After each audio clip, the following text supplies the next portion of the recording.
Good afternoon, everybody. Thank you so much for joining us this afternoon. It is my absolute pleasure to welcome you to our talk this afternoon. We're isolated, but are we alone? Covering some of the issues that we've all faced over the past year due to the COVID pandemic, but particularly within the LGBT community. So some of you might have booked onto this talk a number of months ago. It was originally billed as part of our DMU Pride back in February. Unfortunately, we've had to postpone it, but it is even more fantastic to see so many people joining us and re-registering with us to watch it today. We've got a fantastic speaker, Patrick. Before I introduce him, let me introduce myself. My name's Beth. I'm currently the co-chair, the only co-chair, so perhaps the chair of the LGBTQ+ and Allies Staff Network. So I have had the great pleasure of speaking with Patrick and arranging this talk. It's going to be a fascinating talk this afternoon, really thought-provoking, and there's some really interesting subjects that we're going to be covering. So before I hand over, Patrick Ettenes, we are delighted to have joining us this afternoon from Manchester. He is a writer, speaker, and lecturer on a broad variety of areas, including LGBT topics, as well as various aspects of physical and mental health. Patrick particularly advocates for dementia issues, and again, particularly within the LGBT community. He's been involved in numerous charities and programs. He's an ambassador for the Alzheimer's Society, as well as having co-founded the Bring Dementia Out service and producing and developing the film that we will watch later as part of this talk. So he's been involved in a whole variety of work within the LGBT community, around dementia, things like that. And because of all the fantastic work he's been doing, he won a National Diversity Award for being a positive role model in the LGBT community. And they described him as truly a hero. So we are very honoured to have him today. He's here to speak in open conversation about his experiences on these topics. So please, by all means, feel free to ask us questions throughout the presentation. We'll collect those, and hopefully at the end, we'll have a little bit of time for some general conversation on some of the topics that we've had today. So Patrick, I'll hand over to you. Thank you so much for joining us, and I can't wait to hear what you've got to talk about. Hi, Beth. Thank you so much. And hi, my name is Patrick Ettenes. I'm originally from Barbados, and I was announced as the youngest person in the UK with frontal atrophy. It's a rare condition. I had it as a result of a nervous breakdown, as a result of an abusive relationship, and I discovered I had this rare condition. As my journey pushed forward, excuse me, I realized that there was no services for people like myself. I'm from the LGBT community. There was no services for me, and I've struggled. I was 30 years old. I'm 38 this year, and when I went to these services, I found it difficult to relate to someone in their 50s and 60s who had their partner, etc. And I will come home with more mental issues that I did because I, of course, felt like I was not going to get there in my life. So I pushed forward, and we started with. I set up the world's first LGBT dementia network, which kind of then moved on to Bring Dementia Out, Bring Dementia Out project. So we'll start the talk first. This is my first talk in a year, so forgive me. I will have slip-ups, and I'm a little bit nervous, but that's good. So the challenges that we face, but are we alone? The Bring Dementia Out project, if you want to go to the next slide, please. Yes. So it was an innovation project. It was called Bring Dementia Out. It started in 2017. The next slide, please. Yes, so the Bring Dementia Out project started in 2017. It was an innovation project from the Alzheimer's Society. We spent about 2 years working through it. At the end of this presentation, I will be showing you a video that we did. And the video is, I find it very groundbreaking. It hits home. It will make you understand everything that I'm talking to you about. So if you have any questions, keep them for the end, but by all means, you can put them into the question box and we will try to go through it together. So the Bring Dementia Out project is to raise visibility and awareness of the challenges faced by LGBT people living with dementia and those supporting them. It began as an innovation project, which I mentioned, and our partnerships, after the 2 years, it finished. And I approached LGBT Foundation, which is my family, and I said to them, look, the project can't finish. It was to look at supporting people from the lesbian community, the gay community, the trans community, and anyone who identifies in the LGBT community itself. But to see it end was difficult, and I grew up really close to these people. And so I approached Guinness Housing Trust, who I live with, my flats from Guinness, and they're the ones that funded the project. So we have also partners, which were National Diversity, the National Dementia Action Alliance, but that's been liquidated at the moment. But we're Brighton the Hove, the Switchboard, as well as LGBT Foundation. So the next slide, please. God, I'm getting nervous now. So when we go into it, most people when most people in the LGBT community face some sort of discrimination as they get older. So I'm a younger counterpart. I've faced my own discrimination when I grew up in Barbados, that's where originally from. And you can only imagine as I get a certain age that a lot of people will kind of regress to a form where they will end up forgetting that they sorry, people face a lot of discrimination over the years. So usually when they reach a certain age, they regress back into a form where they think it's legal to be gay. And the question is for you, can you think of any other reasons that this might be the case at the moment? If you go to the next slide, please. Some examples that people will face for the LGBT community would be the fears and discrimination within the housing and care sectors, past experiences. Prominence of early memories when LGBT people had no legal protection. For instance, as I said, which is when it was illegal to be gay, etc. LGBT people face less likely to have long-term partners or children to help them. When I mentioned the support group that I went to the support group for Alzheimer's Society, and one of the gentlemen, I mean, most of the people there in 50s and 60s, they complained a lot about, basically a blue badge. That was basically their biggest problem. And I kind of made my voice known. And I says, look, I am 30. I might not even reach 40 years old. I don't have anyone to take care of me. I'm seeing you with your wife for 25 years and your kids. And one of the gentlemen looked at me who had Alzheimer's, said to me, why don't you just go on Grindr, which is a dating app, and just get a boyfriend, he'll take care of you. And that sort of statement really hit me. This is the importance of the Bring Dementia Out project. This is the reason why people from the LGBT community needed more now within the COVID times, a safe space to go to. Later on in the presentation, I'll explain to you that I'll show you the figures that we found out, how many people have actually suffered more as a result of COVID and the isolation period. This project was important because when you hear something like that, just go out there and find a partner who'll take care of you. You don't understand what it is in our community. I always say that being gay is one of the loneliest things on the planet, and there's no guarantee that someone will still be there for you. So it's difficult. It really is difficult at times to put yourself in a position where your condition is better. If you go to the next slide, please. What is the Bring Dementia project? Is developing and training for resources for housing providers and dementia care providers. We advocate for LGBT people, inclusive services and accommodation for LGBT people living with dementia. And we raise awareness and visibility of LGBT experiences for dementia and housing care. My future for the project is to offer services for people to come into and have a safe space to discuss things. A lot of people, there are stories where, and gentleman, which I was going to see before COVID, was put into a care home by his partner of 20 years as soon as he found out he had dementia. His partner just never came back and saw him. And you can imagine that's painful for someone. I got out a partner, and twice my partner spoke up with me because of my condition. And many times they used my condition against me. And this is the reason why within our community, sometimes, having a safe space to go to have someone to talk to, having somewhere to go and feel supported is important for us, especially in the current situation that we're in. Next slide, please. As you can see, we still need your help. We the project itself is as good as it is with the partners that we have.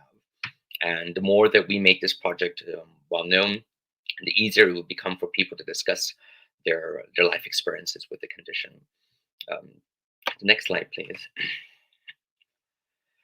So, LGBT people disproportionately impacted by COVID-19. So this is where I can actually discuss that. Last year, I found it very difficult. I have the LGBT Foundation. I'm a person who's used to seeing people. I have my support networks, and my support helps as well. My friends and family around me.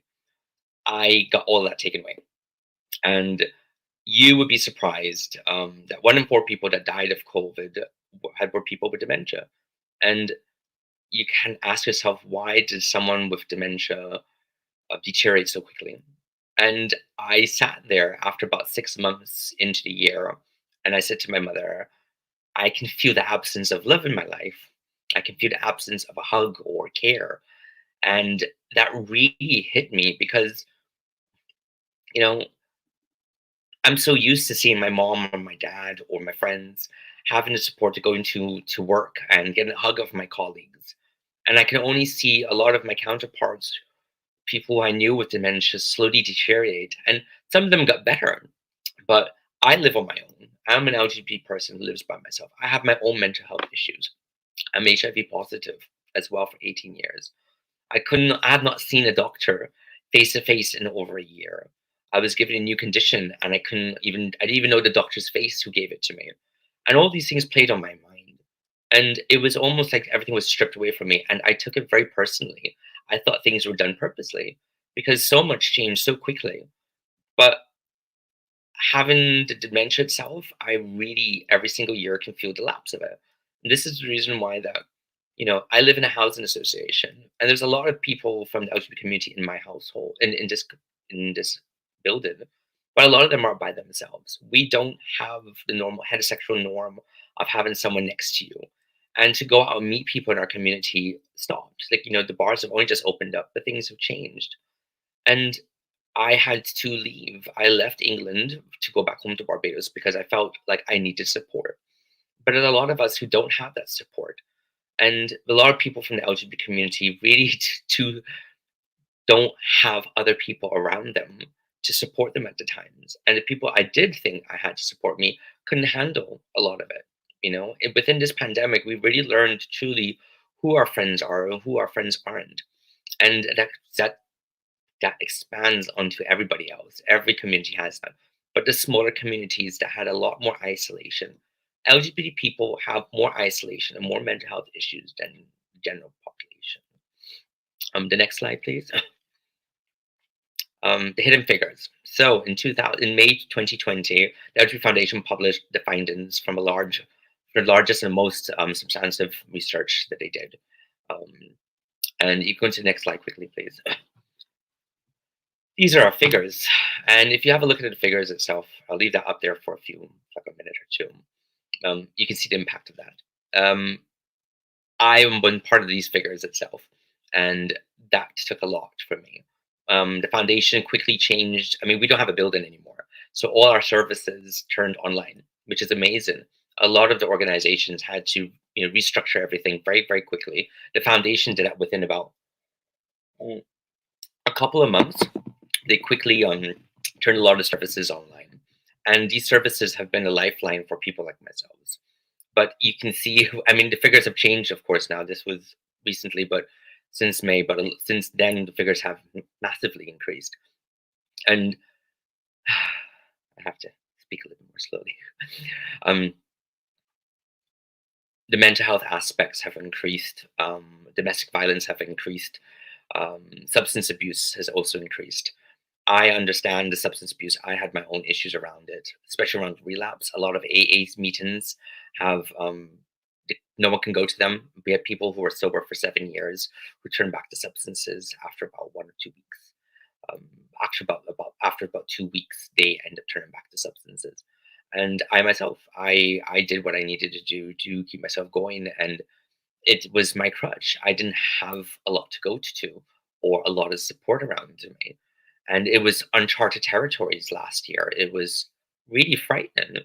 the more the year went on, the more isolated one felt. And in the beginning, it was a bit of a venture. I was like, oh, this is exciting. But it really wasn't then. I have a father who has Alzheimer's. After 2 years, it'll be 2 years now. Maybe next year I'll see him. So it'll be 3 years. I haven't seen him. And in 3 years, someone with dementia really deteriorates. And, like every night he asks where I am. That's hard. And you can only imagine them for people in our conditions who have not had partners or support or people to come visit them within care homes. And their conditions will most likely increase. So if you want to go to the next slide, please. So these are some of the outlines that we have for the foundation itself. I just leave them up there for a second. And if you want to go to the next slide. So for the support from the LGBT Foundation, we have the lists. We have helplines. We have domestic abuse support, talking therapies, substance misuse, and social and support groups. You would be surprised how much we really need people with an isolation support. Telephone lines. I literally just finished therapy this morning for myself, and I'm not one of these people who wanted therapy online. I didn't see the point of it. But you can only imagine people from our community who live with people who maybe don't know our condition or don't know that we're HIV positive. And to have the services available online is very handy for some, but it really isn't handy for a lot of us because we cannot always be open. I live by myself. I can talk openly about any of my issues. But for someone else to talk, so for some other people, it is not the same because they have family with them who don't know their identity basically. And this is where we realize within the hidden figures aspect that a lot of people, like for instance, trans community, people were able to go out. They're able to go out and be themselves Monday to Friday without having to worry or know what any of their flatmates or what they're getting up to. But when you have to be isolated within a home or an environment where people now have time to look at you and realize that maybe that you're not straight or they're in an abusive relationship because abuse went up by 42% within a matter of few months. I know people whose relationships deteriorated very quickly because they had that separation, they had that space. But because of the isolation aspect, it got even worse. So we had to sometimes think that people from smaller communities like ourselves, within the COVID-19 pandemic, it really changed a lot of things within us. And my talk is usually just about people living with dementia, but the COVID-19 part really is important because when we're slowly coming out of this, a lot of us will have a lot more mental health issues than you would anticipate. I realize I have a little bit more baggage than I did last year, even though I think I got rid of some of them. There are aspects of the isolation period that is a bit terrifying. And coming out of the isolation period will be a stepping stone, and organizations are trying to be there to support us along the way. But I mean, dementia is crippling. I felt like last year because of the amount of pressure I had on myself to function on my own, I really had to start learning to do so much by myself. I'm so used to having a support worker come visit me every single week. I'm so used to going to work, seeing someone there, or having someone around. I had to start writing a list of everything that I had to start learning to do by myself. And that is difficult. It really is to function every single day that much and go through everything. It really, I felt like used up more of my energy that this year I'm having to take things slower because my brain capacity was expended so much. I maybe took a year extra off of my life. I don't know, but my brain is really tired a lot more of the times because I had to survive. Last year was a period where everyone had to survive.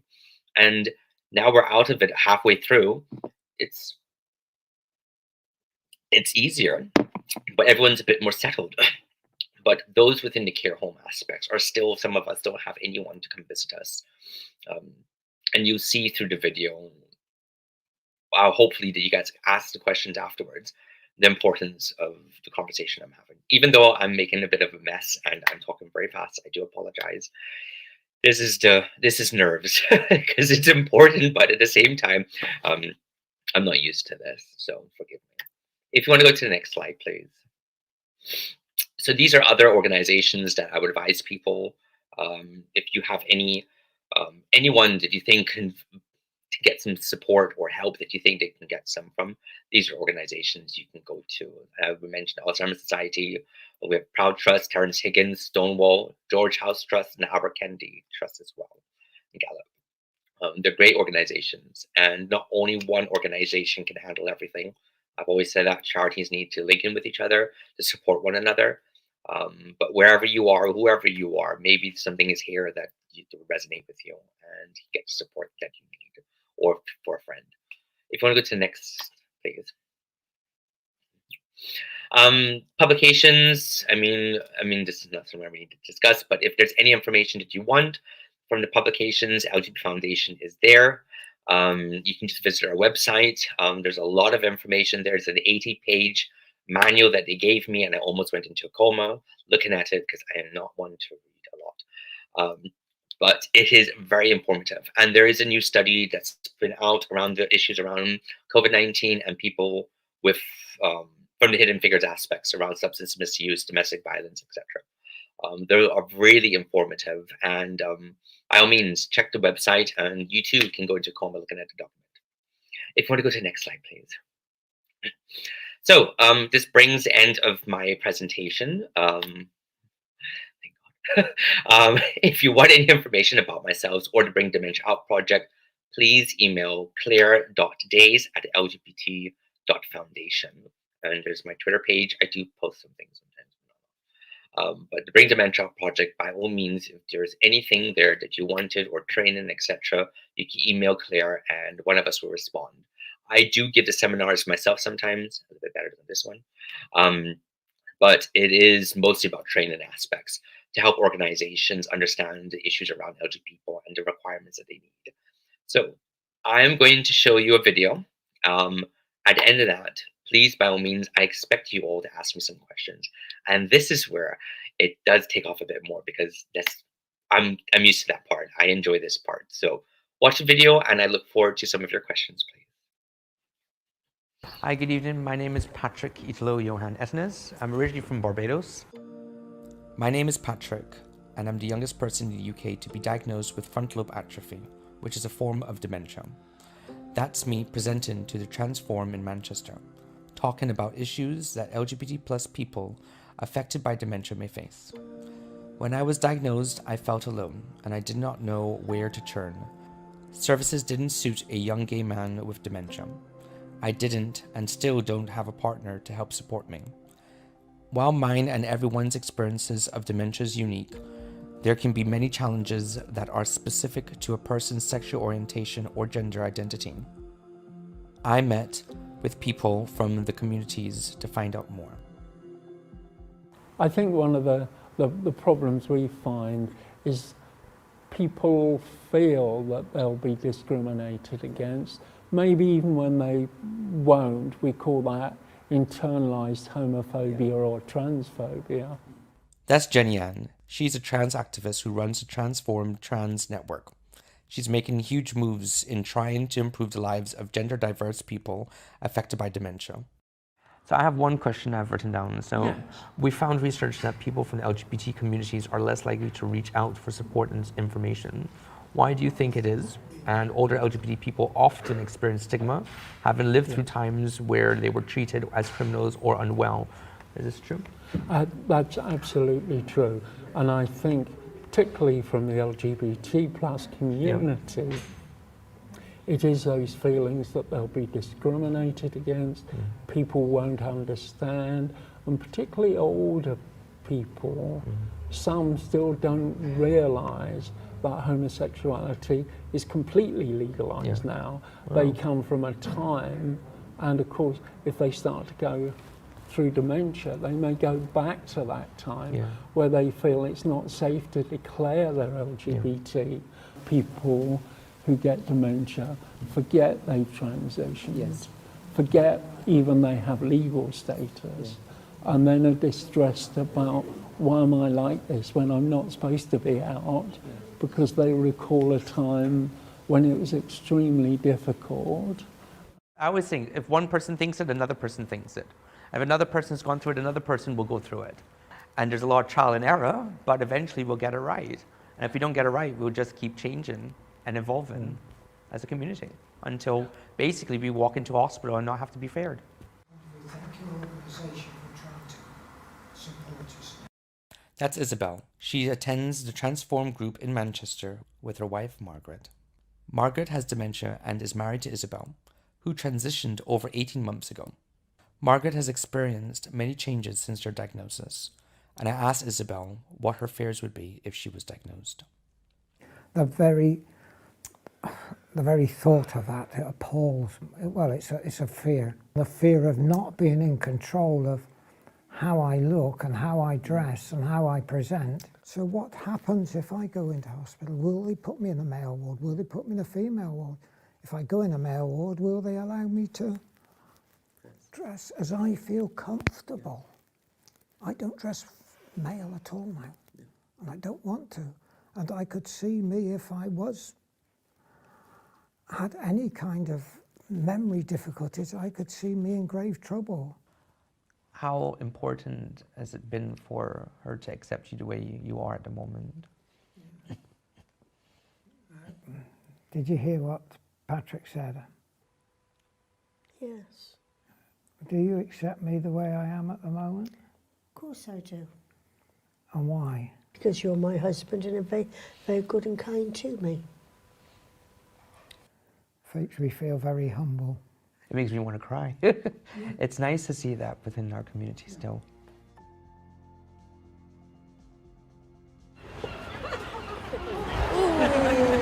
So good to see you, darling. That's Chris and Heather. Chris was diagnosed with dementia, and she met Heather while they were both working in the police force. Thank you very much for coming to join us today. And I know you guys have met me before so many times, especially you. Yes. But for the documentary, I wanted to ask you all a few questions. Have you felt stigma towards your relationship? For me, it was very much a case of having been in the police force. Yeah. It really wasn't accepted then, even though they say it would have been all right. So I never openly admitted that I had a relationship with a woman. And some of my family know and some of my family don't know. But I think if people ask me, I'm prepared to tell them.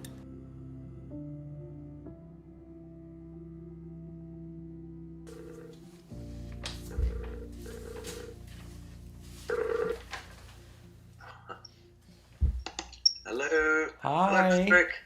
How are you, Mike? Yeah, very good. How are you? I'm just going to bring Tom in a little bit. Okay. There we are. There he is. Hi. That's Mike and Tom. They couldn't travel to Brighton to meet me due to Tom's health issues. I asked Mike to explain a bit more about Tom's diagnosis. We both have something in common, your partner and myself. We're both HIV positive. And Right, yeah. there is something that your partner has which is very unique that not many people know about, which is HIV-related dementia. And I wanted to know if it's possible that you could explain that for me, please. Yes, unfortunately, a very small minority, about 2% of people with HIV develop cognitive impairment, which progresses to a thing called HIV-associated neurological disorder, which is abbreviated to the word HAND. And that brings about a very similar level of dementia that you'd expect from somebody perhaps who's developing Alzheimer's or other comparative types of dementia. And there is so little known about it that, in fact, it's very difficult to get any specific information about how it might progress or how you might deal with some of the issues that arise from it. But we do know that it exists, and the only reason it isn't a bigger issue probably is because those people who have it are very much isolated. Maybe they're not supported, and maybe they are taken into care or either into health or social care, and this isn't recorded or revealed. So, we've got a bit of a way to go with that. Do you think mainstream services are suitable for LGBT plus people affected by dementia? I don't think mainstream services are ready for LGBT people. When we go for medical care for Tom, and although people are very nice, it's still a surprise that we're a couple. If I'm the relationship we have is we love one another very much, and I would do anything for Tom. Any couple who love one another will do that. And so I need to be engaged positively, and that hasn't always happened. They need to see me as his, his number two, his right arm, his other life half, partner. literally. Yeah. Hi, Patrick. nice to Hi, meet I'm you. Daniel. Nice to meet you. Nice to meet you too. That's Daniel Cheeseman, the CEO of the LGBT Switchboard in Brighton. Tea or coffee, Patrick? Coffee, please. Brilliant. Thanks. It's important to note how the concept of family can really differ for LGBT plus communities. People like me have no long-term partner or family close by to support them, and we rely on our network of friends. I have a few obvious questions for yourself. How do you think the communities can be more inclusive for those who are actually by themselves, who don't have a partner? Yeah, I think that's a whole community movement, and being an organisation in Brighton and Hove, which has quite a high demographic of LGBT people living here, I think we have to kind of look out for each other, and we've got examples through our Older Persons project of where we are aware of those people that haven't got the kind of traditional connections that people might have, and kind of looking out and working and advocating for those individuals in a different way, really, but with them, not for them. When you get sick, when you're from the LGBT community, you really realize who your true friends are. Absolutely. And you really realize who your family are. Yeah. And I look at my friends a bit differently than anyone else. And they don't see it. I say to them, you are, in my head, your family. Absolutely. I may not be family to you, but in my head you are. Because You're family to us. yeah, I know. Yeah. That means a lot. Yeah. And, you know, as a community, we're all part of a family, as a community. I think our community needs to get a bit more closer together. Yeah, and you know, community is really important. It's a very special word, because community means about, you know, it's a group of people, whether it's the Alzheimer's community, dementia community, whether it's community around LGBT.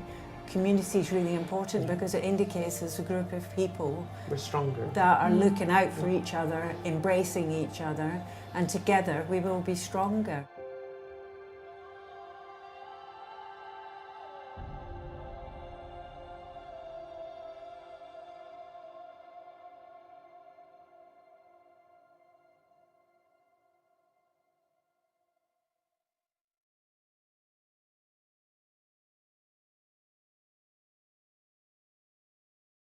Video was published, and I would like to know some of your comments.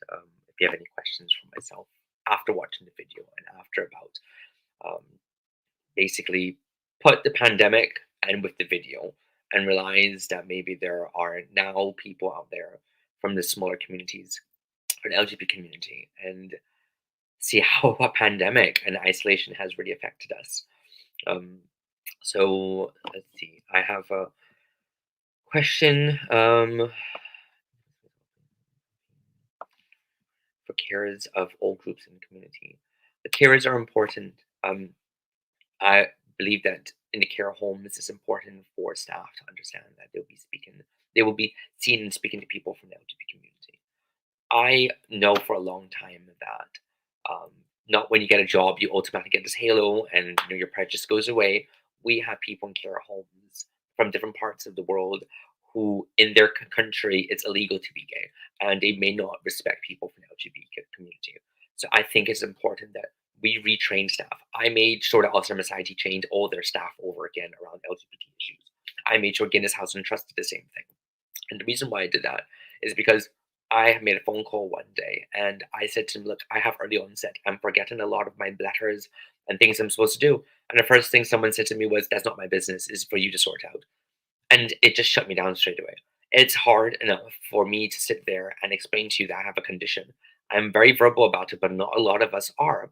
And this is why we need to retrain our staff. If care homes take on staff members, make sure they're aware that sometimes they may go into a home of somebody who may be gay.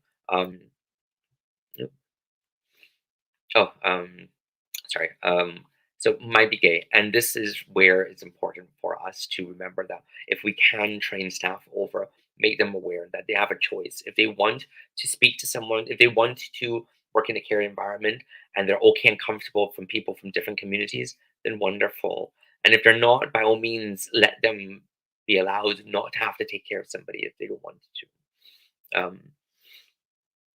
Yes, so if sorry, some technical thing. So there is a story I wanted to explain to you.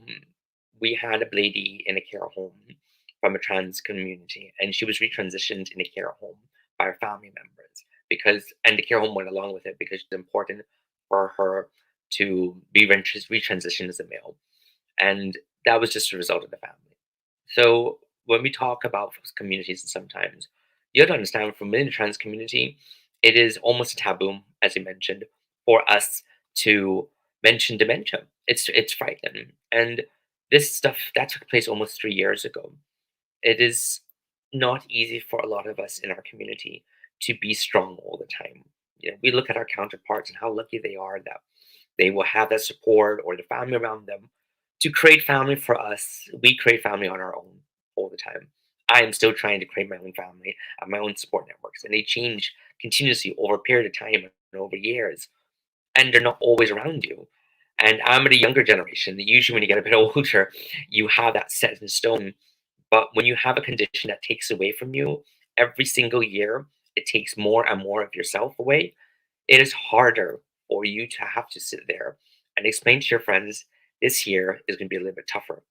And that's getting to support. So if we have organizations and workplaces that make it simple for us to go there and get that support, it would be wonderful.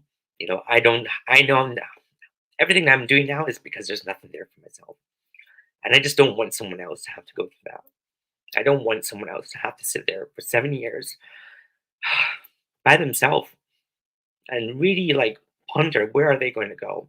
So I'm proud to see the foundation take up this project, and I'm proud of the organizations that signed up for it to get trained, because it means there's one less person going to be alone. So that's so far what I have. If there's any questions, by all means, I'll answer them now.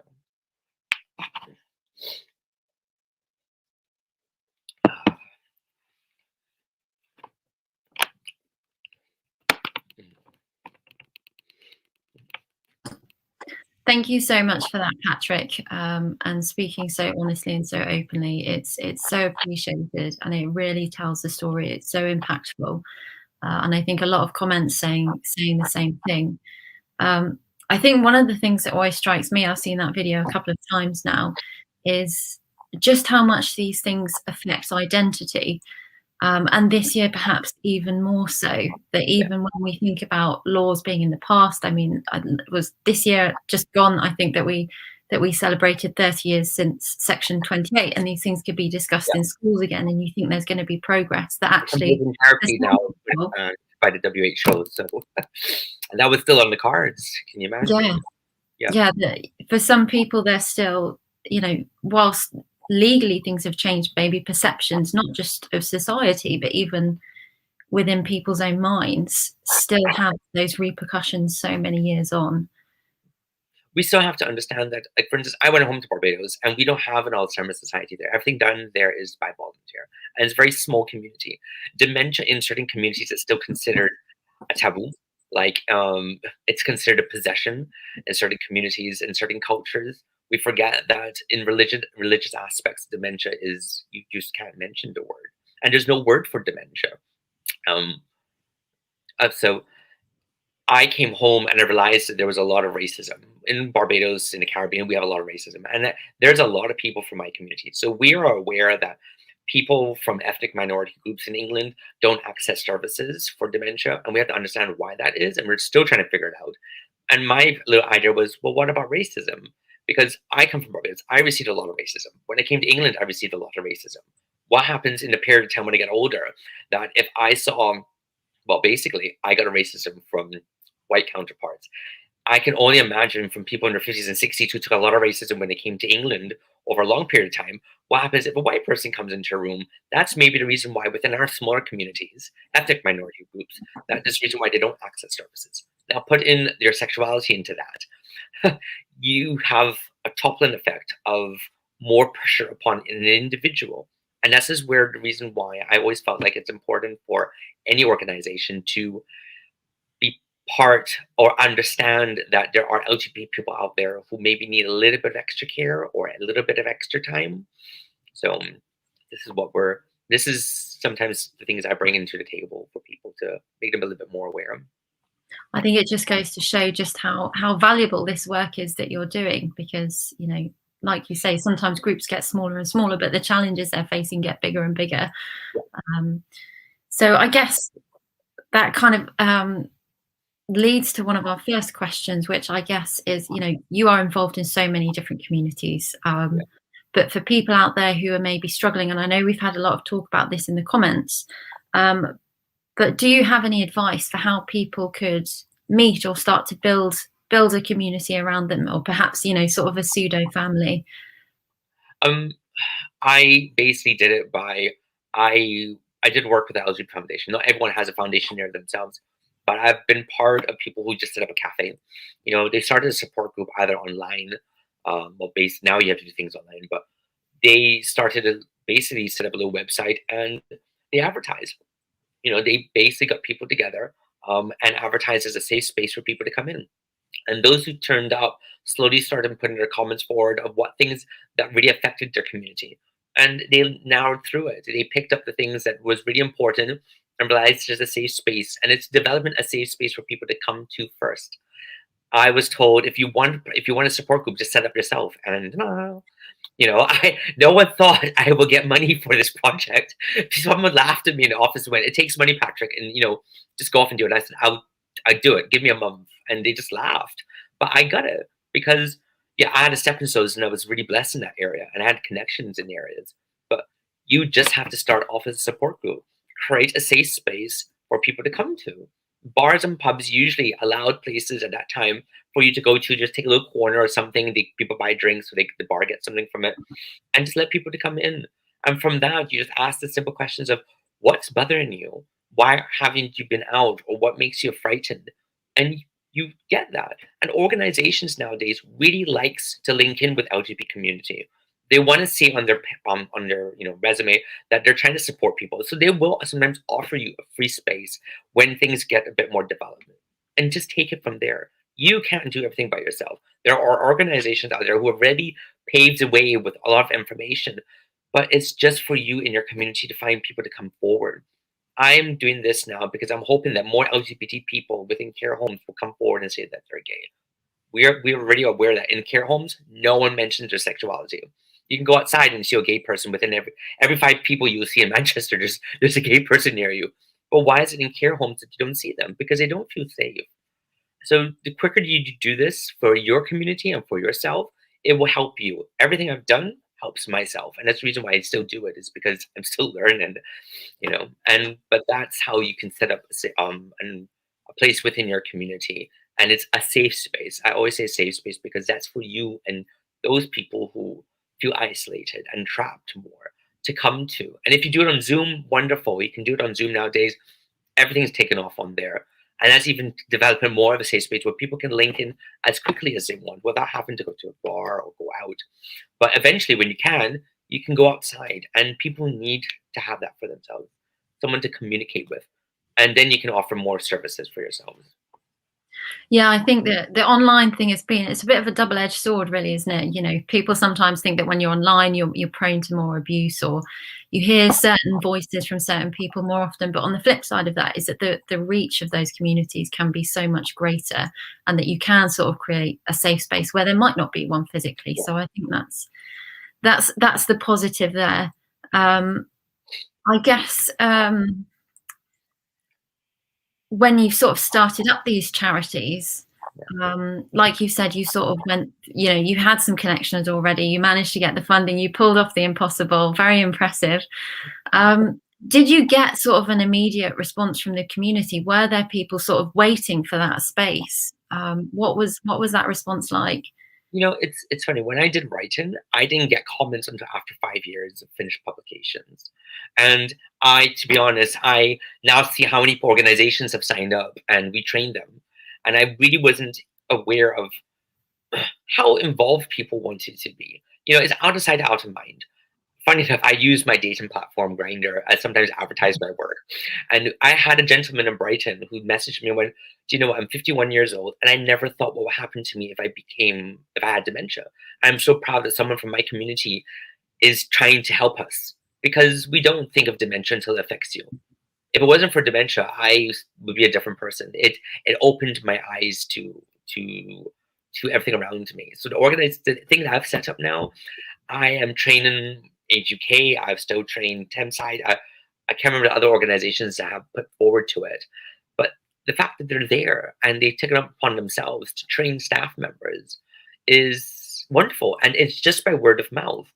Slowly, bit by bit, people will hear about something, and we offer a certificate for people so that they can show that they're trained in it. But I guess it's still in the early days. After it's been 1 year, so the first year setting up anything, there's always logistics aspects around it. But we have training nearly every single week, and I think it's there, and I think it will continue going forward, because I want, the project to go more where I have actually services available for counseling or people to sit down and talk to. I was supposed to see that gentleman who was abandoned by his partner in a care home, and I was going to sit there and talk to him. And it's from that, it's like an investigation for me. I can only talk about what I have been through, but I can only imagine what others have gone through. And from that, then I was going to elaborate on the services that we really needed for more in the future. But it's all in an investigation for me. But so far, it's taken off because people are signing up for the training aspects, and that's, to me, worthy of it. Yeah, definitely. And I think that guy in the care home is just heartbreaking. But I think for a lot of people, your partner leaves you. No, I mean it's it happens to anyone and everyone. Yeah. He just shut down completely, and he was a musician. Apparently, he was very well educated, and a lot of the simple things that people were offering him, he just never wanted to be interested in. And he hasn't spoken to anyone. And all the time he was there, he just hardly said a word. I mean, of course you would. You're traumatized by the people that you thought you could trust. And this is the thing with dementia, it's not always your wife or your partner is going to take care of you. Sometimes it could be your sister or your best friend who's the person that you really want to take care of you. And even myself, there's no one around me. My mom is busy taking care of my dad. I have to learn to do it on my own. I don't know who's going to take care of me in the future. But so far, I have to do it by myself. And that's worrying. But at the same time, it's been such a wonderful challenge, because you learn so much about yourself. And maybe that is the part that I can bring to people to help them understand themselves, that they can maybe perhaps do it. But this is what the training aspect of my charity is doing. It's making them realize that there's a struggle. When people go out and take care of someone else with dementia, we don't think about all these other issues that they might face. And this is the whole part. There's a lot more hidden depth into my community. It is not as simple as black and white. No community is, but in ours, there's a little bit of extra attention that you as a carer, or you as a doctor, or you as a nurse, or counselor can give to someone with, if they have dementia, to say to them, so are you part of the community? And then just think, do you have anyone to take care of you? Do you have support around you? If you don't, do you want support? I can give you places to go to. Whereas before, there was nothing at all. There was small little cafes, but now there is something a bit more than there was yesterday.